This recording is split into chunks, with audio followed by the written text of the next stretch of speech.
In the previous notes we rightly called Caesar a historical, epical personality. Europe, and perhaps the whole world, without the accomplishments of this great commander and politician would not be as we know it. Caesar wrote history with his own hands, imposing his rules on the world. This requires not only making serious decisions, but also taking responsibility for them.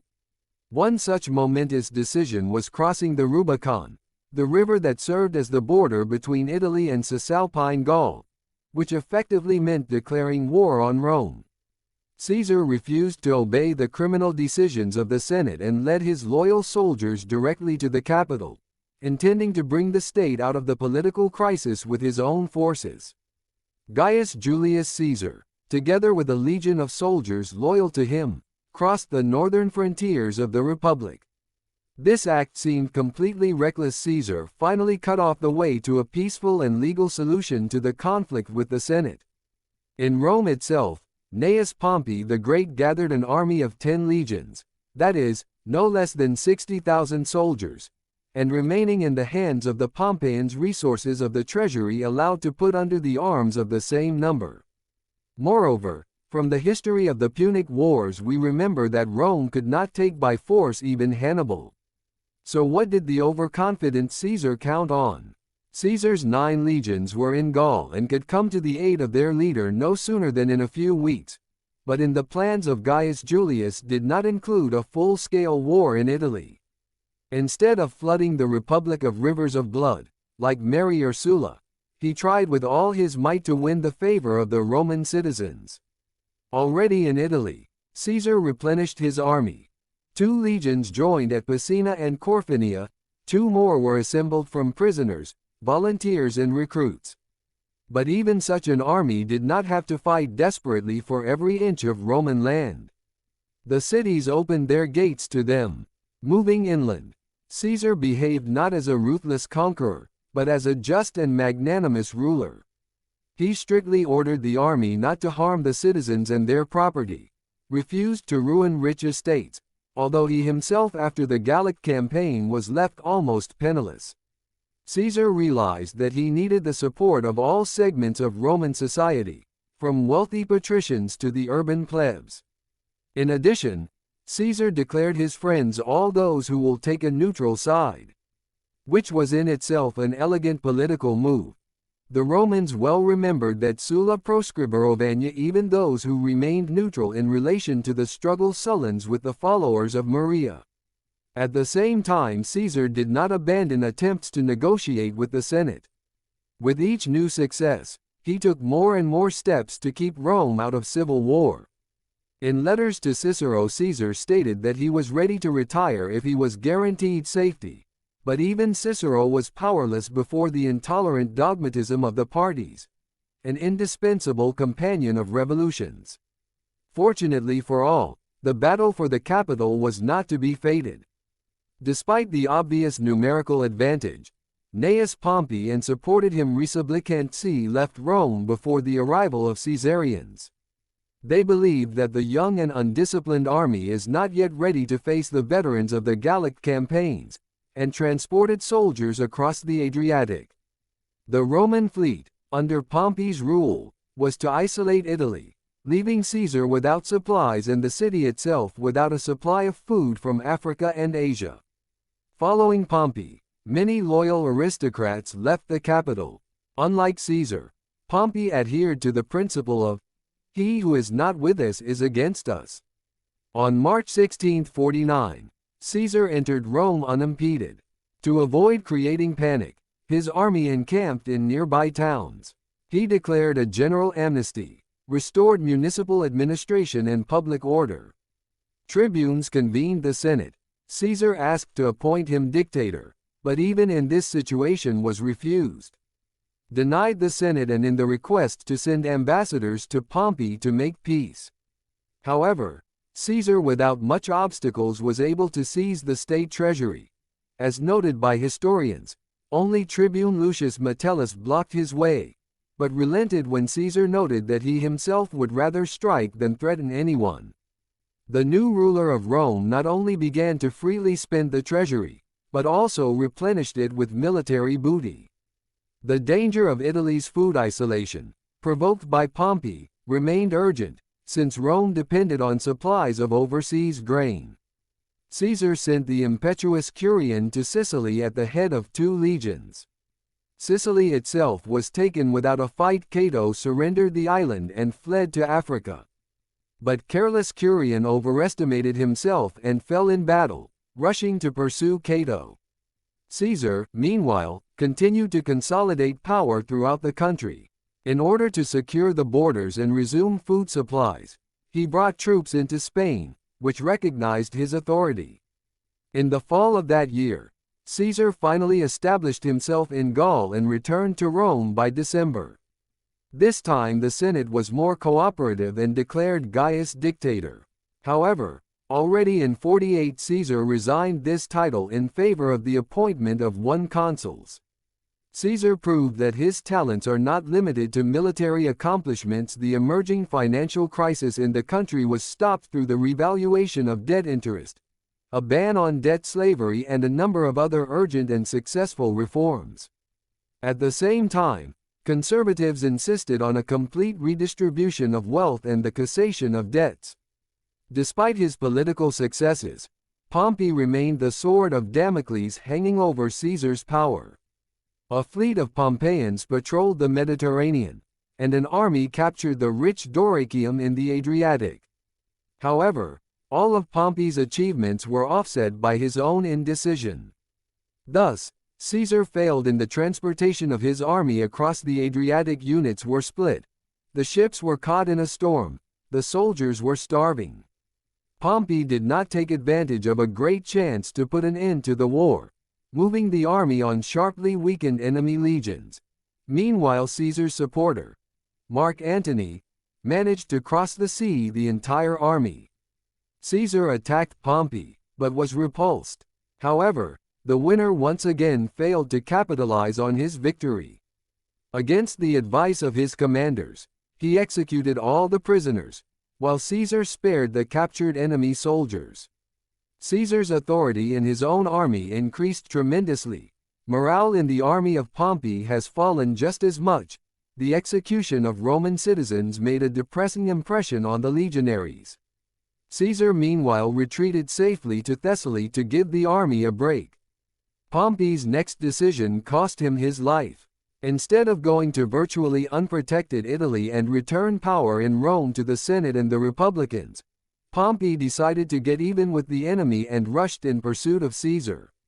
Perhaps such a rash decision was caused by the desire to preserve the reputation of a great commander and not be accused of cowardice.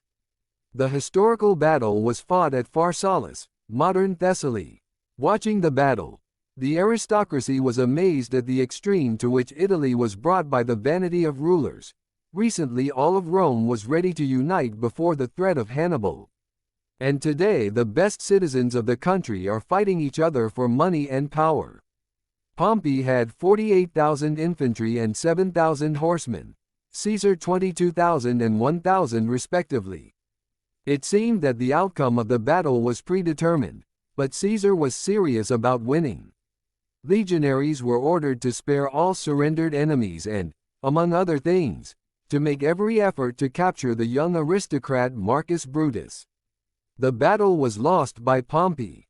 However, this is not the first and not the last case, when the battle is won not by the number of soldiers, and their fighting spirit and the talent of the commander. 15,000 Pompeians remained on the battlefield, more than 20,000 surrendered. Caesar, as he himself later wrote, lost only 200 soldiers, but most likely he is lying or counted only representatives of noble families. Surviving Brutus fled to Larissa, from where he himself wrote to Caesar, after which he was forgiven by him. Caesar never regretted the leniency, even if it cost him his life in the future. Pompey fled to Alexandria, where his story ended. Pothinus, the chief advisor to the young Egyptian king Ptolemy XII, ordered the death of Pompey, probably counting on the gratitude of Caesar.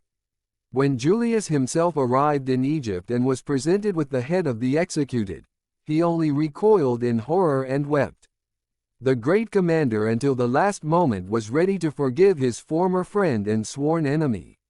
Shocked by the cruelty of local authorities, Caesar decided to stay in Egypt and take part in the political life of the ancient kingdom. And things in Egypt were extremely difficult. After the death of King Ptolemy VI of Egypt, who traced his lineage back to the time of Alexander the Great, the country was rapidly declining. The kings could neither maintain social order nor defend the interests of the state. Huge influence on Egyptian politics had the Senate of Rome. In Alexandria was stationed Roman legion. According to the will of Ptolemy XI Go, put on the throne by Pompey and Gabinius, power passed to his son Ptolemy XII Go and daughter Cleopatra, now known no less than Caesar himself. Cleopatra was a Macedonian Greek, a highly educated woman and an excellent administrator. At the same time, an Oriental sensual woman, able to ruthlessly punish enemies and charm friends. Fearing the power of Cleopatra, Ptolemy ordered the expulsion of the young king's sister and actually ruled Egypt himself. Caesar was extremely dissatisfied with this state of affairs. He ordered to secretly find and deliver Cleopatra in Alexandria and from the first moments of acquaintance was fascinated by her. He woke up that young hustler, about the love affairs of which earlier talked about all of Rome. Caesar reconciled sister and brother and returned Cleopatra place on the throne. The further fate of the vizier Ptolemy was predictable. He was killed for organizing an assassination attempt on Caesar, but it did not spare neither the Roman commander nor Cleopatra from other difficulties. The Egyptian commander Achilles, being in collusion with Ptolemy, prompted the army to revolt against the Romans. Gaius Julius remained in Alexandria with a small detachment of Roman soldiers. Sending for backup legions, he turned the city into a fortress and successfully held the defense. As a result of desperate sorties, the Romans were able to capture and hold the island of Pharos to ensure the passage of ships into Alexandria harbor, and when the legions arrived, the Egyptian rebels were destroyed in the Battle of the Nile. Cleopatra henceforth became the supreme ruler of Egypt. Having established order in Egypt, Caesar himself was not without reward. Cleopatra gave birth to a son named Caesarion, and the great Roman recognized him. Perhaps in dreams Cleopatra saw marriage with the Roman ruler and a single state, ruling over the entire Mediterranean. Fate ordered otherwise. Having rested in Egypt, Caesar again went to war. Now he had to pacify the rebellious East Greek commander Pharnac conquered Pontus, Armenia and Cappadocia. In Rome, meanwhile, was turbulent. For almost 2 years of Caesar's absence in the city again began a desperate struggle for power. Pompeians in Africa gathered an army, not inferior to the broken at Pharsalus. Pompey's son Sextus was preparing a revolt in Spain. Caesar returned to Rome with Cleopatra and spent several months to restore order, after which he was again proclaimed dictator and began to prepare for the next campaign. This time to Africa. The African campaign didn't last long. Caesar's legions were first overturned by the combined forces of Metellus Scipio, Cato, Labienus and Juba. But the Roman dictator quickly rebuilt his army and in the second battle inflicted a crushing defeat on his opponents. The era of the Roman Revolution and Civil War was almost over. In 46, Gaius Julius Caesar was proclaimed dictator for 10 years. In fact, he was a monarch, as the dictatorship was declared to be for life.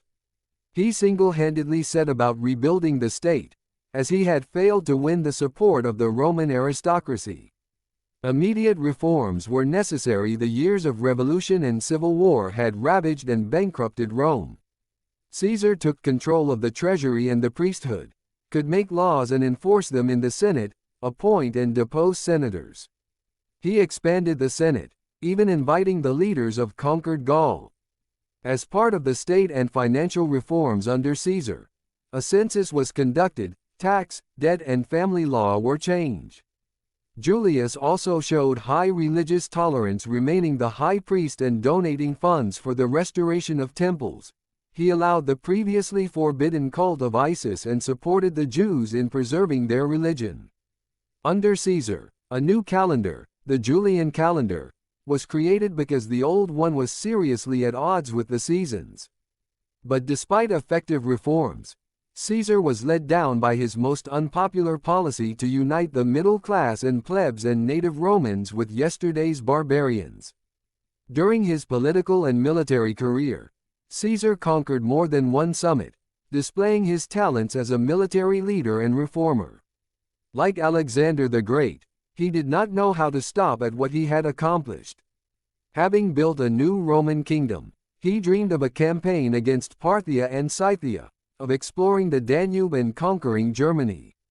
His great goal was to create the Roman world, extending to all horizons of known geography and uniting different countries and peoples. Fate had it otherwise. Looking beyond the horizon, Caesar did not notice the danger at his side. The Roman aristocracy hated Caesar for his elevation, for reforms, but most importantly, they could not forgive him magnanimity and lenient attitude to his enemies. Julius spared all his yesterday's enemies, honored Cicero, entrusted the management of provinces Brutus and Cassius. But it is as difficult to forgive another what he dares to forgive as it is to forgive those whom we have done injustice to. It did not take long for the accumulated hatred of Caesar to take the forms of a conspiracy. A group of aristocrats led by Gaius Cassius, in collusion with senators and major magnates, decided to get rid of the lifelong Roman dictator. To give weight to the assassination, to the conspiracy involved Marcus Brutus, a descendant of an ancient family that had expelled the Roman kings many centuries ago and established the Republic. Of course, such symbolism was only to the conspirators' advantage. Gaius Julius Caesar was killed March 15, 44 in the building of the Senate. As legends say, Caesar was repeatedly warned about the conspiracy, but did not attach importance to it. However, perhaps, after all the experience, he treated life with extreme fatalism and was ready to give his fate at the discretion of the gods. So ended his life one of the greatest people not only of the ancient era, but also the entire history of mankind. He wanted to become the second Alexander, but he became the first Caesar. He was killed by the hand of his enemies, whom he spared, but amazing accomplishments in the military, state and even literary fields made him immortal. Caesar forever remains Caesar for history, and Cassius and Brutus, only those who killed Caesar.